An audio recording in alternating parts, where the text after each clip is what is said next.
I've lived in Durham since the fall of '65 when I was a freshman at Duke. And a number of my classmates at Duke decided to stay in Durham, and I've had a really good time here. So I sat down and made a list of 54 restaurants that I remember well from the '60s, '70s, and early '80s. Um, Out of that list, only two are still in business. And I put these in alphabetical order, and I just thought I'd make some observations about each one of them. So the very first one in the list would be A.B. Morris's Cafe, or A.B. Morris Cafe, better known as A.B.'s. And A.B.'s was on Blackwell Street, directly across from the American Tobacco Factory, where I think they made Lucky Strikes. And it was great home cooking at an incredible price. I think you could eat there for 69 cents. This would have been late '60s, early '70s. It was in a real dump of a location. It was a converted house with a sort of a commercial building next to it. And they were known for unlimited free hush puppies and unlimited iced tea and good filling food, and the crowd there was working class people from the tobacco factory across the street. The next one was Bullock's Barbecue, and that's one of the two that's still in business. Bullock's was not where it is now. It was down where the Durham Auto Mart is across from Cookout, right directly across the street on Hillsborough Road.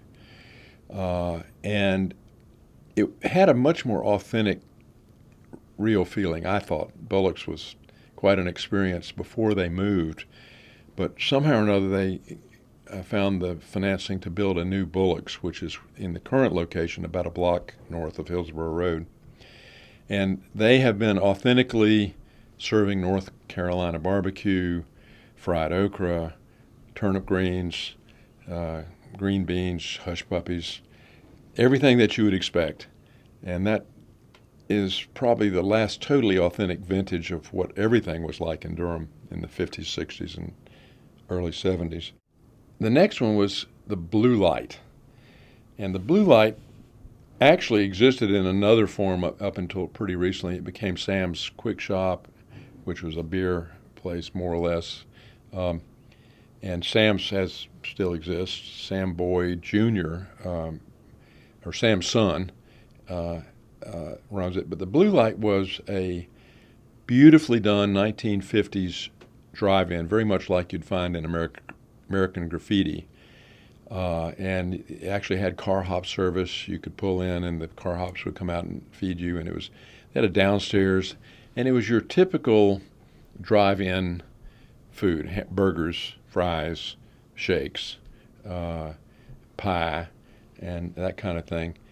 And there was another drive-in a block and a half away, called Tops, which is next to what is now Whole Foods on the south end of that shopping center.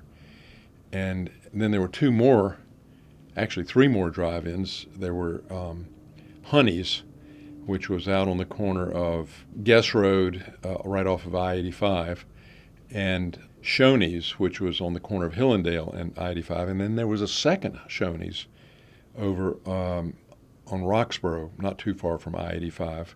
Anyway, there was a circuit of kids who had borrowed a car from their parents, and they would loop through the parking lots of all four of those places, and girls would come in one car and guys would come in another car, and then after a while there'd be guys and girls in one car and guys and girls in the other car, and it was a total Americana scene.